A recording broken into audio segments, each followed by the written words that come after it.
Hello, this is the astrology for the month of March 2021. My name is Christina, and I am going to be covering 7 major events that we'll want to be really feeling into and paying attention to in the month of March. The first one actually was in February. It was the full moon in Virgo on February 27th. And I believe it's important to just call this moon in because that pearl is going to become very important as we move into the new moon in Pisces and then see the full moon again in Libra at the end of the month. All of these things are related. And even though I'm starting now, understanding where we've come from is very important when we know where we're going and why. So that new moon in Virgo actually is the place where you're going to be looking in your chart for the pearl of great price. And what I mean by the pearl of great price is, what is that thing that you value above all other things? Like the thing that is worth all of the pain, all the struggle. It's worth all of the squeeze to get that juice because the juice of it is so sweet. And even though we we have such a hard time sometimes stumbling through this life, learning what it is we truly value. And I think that if we were able to really focus on that last full moon, we were going to uncover what that pearl could really mean for us. This showed up in a different place for all the signs. Be look on the lookout for my month ahead for each sign. I actually broke them down for each sign. I would recommend looking at your sun and your rising sign. Your sun sign is going to be more about a more archetypal relationship with what's going on.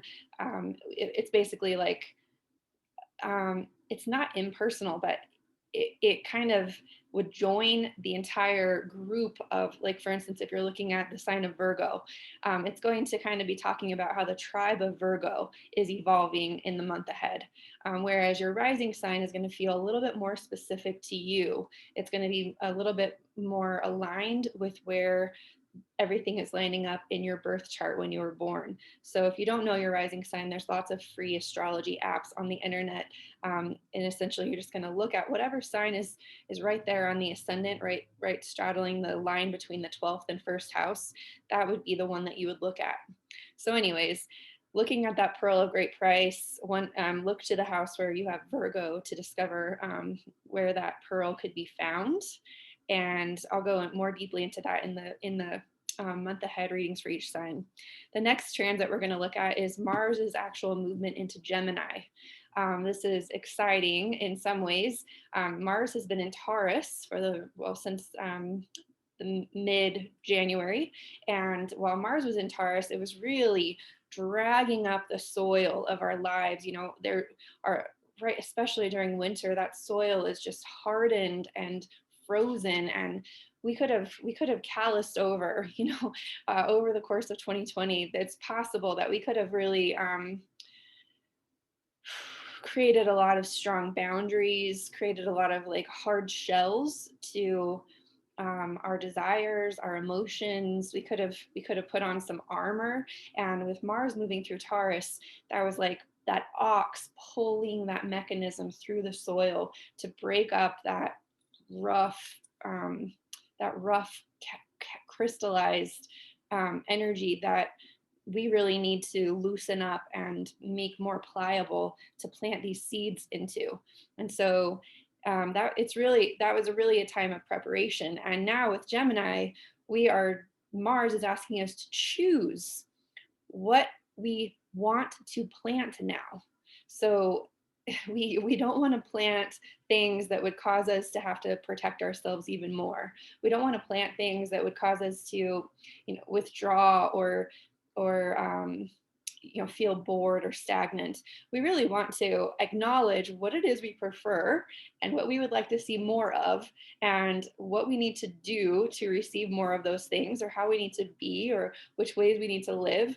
And so when Mars moves into Gemini on the 3rd of March, that's what we're going to be asked to do. Have preferences, know what you like and know what you dislike, and take an action toward those preferences. And don't even apologize. So hopefully when we got that rough, like, I don't know, shaking up that Mars did in Taurus to break up all of our tissue, hopefully we got into clearer clearer consciousness about what it is we actually love and prefer. And from neutrality, we have a really hard time accessing those places. So I hope that there were some events um, in the last 2 months that really broke open your shell and helped you to feel intensely and somatically what you love and what you hate, or what you dislike, what you'd like to move toward and what you'd like to move away from. What do you want to plant more of, and what do you want to plant less of? That's what you're going to be clear about now with Mars. And trust me, um, we're moving toward a space where we are individual souls, we're individual amazing humans that make up the cosmic cogwork of this entire universe. And by getting more clear about what we feel is most congruent with our nature and what we love, we're actually bringing ourselves into alignment with the way that the universe wants us to function in this life anyway, which will feel like effortless flow. So really lean into your preferences during this time. Um, the new moon in Pisces is happening on March 13th. And every new moon is an opportunity to plant a seed. And the reason, I mean, that's a symbolic, but the reason why is because the sun and the moon are literally at the same space in the sky at the same time. The moon sort of represents this reflective feminine, and the sun represents this very like exuding masculine. And so when the masculine and the feminine get into a similar space, that brings the dynamic tension available to actually create things. It's like a seed for the next part of the cycle. So this new moon in Pisces is a seed of being in right relationship with our lives, of being in right relationship with all that is being an individualized human who is a part of the whole. And this is going to show up in different areas of each person's life. So make sure you watch the sign breakdown that I create for you here. But the general seed is, how am I in right relationship with my life, with my entire life, with all parts of it? How am I becoming even more congruent? And I'll tell you, identifying that pearl of great price with that Virgo moon is going to help you nourish this new seed, because you'll learn to value your specific personal beautiful preferences and how those fit perfectly with the plan of divine unfolding. So the next event is Mercury's movement into Pisces on March 15th. And this comes at a perfect time. All of these transits, they're so perfectly nourishing. When Mercury moves into Pisces, there's going to be an influx of intuitive wisdom, of receiving messages, of channeling. Like our dreams and our interactions with people are going to be just the most beautiful reflections and medicine. It's like the person at the post office is the angel that was waiting to give you a message, like this is how Mercury moves through Pisces. It's very like this medicine and these messages can come from anywhere. It could be the next YouTube video after this one that you just needed to hear, or it's just like understanding that Mercury will be able to help you receive whatever you need to receive, or get the transmission of whatever you need to know, so that you can nourish this new seed that you just planted at the new moon. Then the sun will move into Aries on March 20th, and Venus will follow on March 21st. For all the signs, there's one area of your life where you're going to have a rebirth.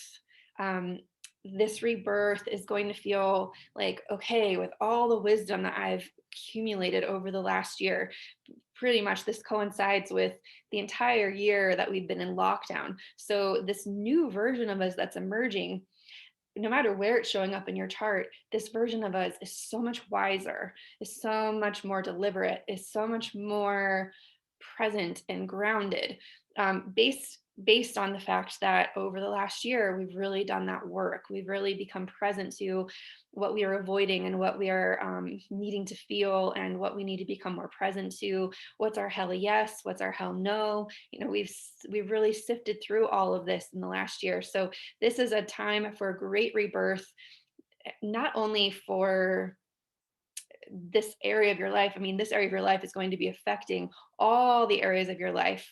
So just know and be aware that before that time, before the 20th, it's just a time to be receiving and understanding. And know that when Venus and the sun move into Aries, there may be more declarations of you showing up that way. And I would suggest you also look at the people in your life and how they're declaring that, and see if you can even let them be completely different and new. See if you can allow the roles that you've put people into just be new and fresh and novel. Like, what if, even though you've seen the same person every single day, what if you started realizing that you're seeing them based on how you are? And if you change, they're going to change as well. And if you decide that they don't ever change, that's a part of you that you refuse to change or refuse to let be new. So let there be a birthday, a brand new start of a novel way of experiencing your relationship with yourself and with the people in your world. And the Venus will, of course, you'll know that you're able to do that when you feel the grace of the flow and harmony. You'll know that, wow, like this can be effortless. Being novel can be effortless. I don't have to hold on to the stagnant roles that I've pinned myself or others into for the sake of certainty. I can let people be new. I can let myself be new. I can surprise myself. And you'll feel the synchronicities and flow and the beauty and the grace of that if you allow that to happen. Venus is what you can open up to. And then at the end of the month, that's when you get the gift. The full moon will be in Libra. And even though all of these transits will show up in different places for everyone, no matter what, this Libra full moon is going to reflect how you've allowed your relationships to become novel. You planted a seed in Pisces, and it'll take 6 months for that seed to come to full fruition. However, you're already seeing the beginning reflection of how your relationships are transitioning just by becoming aware of what your personal preferences are, how you function that is diverse and special and different from how everyone else is functioning, and how all of those special functions fit together to create a really beautiful orchestra of of life, right? So um really, I guess my top three takeaways are: let yourself be new, let yourself surprise yourself. I've had some conversations with several people about how many people are remembering parts of themselves that have laid dormant, or maybe they weren't allowing to be present. There are playful parts and grieving parts and maybe selfish parts. You call it selfish if you feel a little bit worried about putting your own desires or needs first. It's not selfish, it's just this is a time for us to actually value ourselves and value individuation on such a high level so that we can understand how we fit together in a harmonious way. So let the remembering happen. Take a look at your sun or rising signs, watch both of them. Just remember that the sun is going to be more of an archetypal story of how your soul is experiencing this shift, from a broader perspective. And then look at your rising sign to understand how you, on a personal level, are really experiencing these transits. And I'm going to actually just pull one archetype card for the month of March. I'll be pulling one for each of the signs as well. So um, just stand by. I'm using the Archetypes Guidebook, the Wild Unknown Archetypes Guidebook by Kim Kranz. I actually really love this deck. I feel like there's a lot of layers. This is the one. Oh, okay. All right, so we pulled the Anima Mundi card. And I'm going to go ahead and read this to you because it's actually a really beautiful card for this time, especially since we're in the energy of Pisces right now. Anima Mundi, the soul of the world, all that is. How fitting, right? Anima Mundi epitomizes the principle of accept all, reject none. Simply put, it is the living soul of the world in all of its multifaceted, multidimensional layers, bonded together by loving cosmic forces. Diversity is celebrated, multiplicity is honored, and nothing is denied. Embrace. Constructs of separation dissipate into the wonderful mess of shared consciousness. Anima mundi is the link between the literal and the imaginal, the rational and the mythic. It is the connective fiber that makes life meaningful. This card indicates an initiation on the level of the soul. You will awaken the unique light within and witness how this light contributes to the radiance of the entire universe. This is exactly what I was. You will sense yourself as a critical note in the cosmic orchestra. You cannot make this shit up. Like, oh my God. Destiny is altered as you hear the enchanted melody of all living things. What? Isn't that what I just said? I could literally just pull this card and then said, this is what March is about. Well, anyways, confirmation a million times. When light, tending to the sacred details of life, tending to the sacred details of life, like what you prefer and what you don't, what it is that makes you different and special, and what makes everyone else unique and special, and how we're all part of that. When dark, overwhelmed by the bigness of existence. I've felt that before. Um, the embrace of Anima Mundi is available anytime, anywhere, to anyone, day or night, rich or poor. It is a process of unveiling our resistance to its love. Anima Mundi is the energy behind the World card in the tarot deck. Both carry themes of universal unity, completeness, and embrace. Well, I couldn't have picked a better card if I tried. That I'll show you the picture of this card. Oops, let's turn it this way. There's no right way. Anyways, thank you again for tuning in to this March. I'll be making videos every week that are aligned with each of these transits. We'll go more deeply into each one for each sign as they come up. So be looking for that. Please subscribe to this channel and please share it with other people. Ring the bell if you want to know when those videos are coming out. Usually they'll come out on the weekends because that's when I got time to make videos. And please leave a message in the comments section and tell me, like, what is your pearl of great price? What is it that you are willing to be squeezed and squeezed and squeezed by life? Because the juice that you get from loving that thing or being devoted to that thing or caring for that thing is worth every tiny bit of obstacle or squeezing.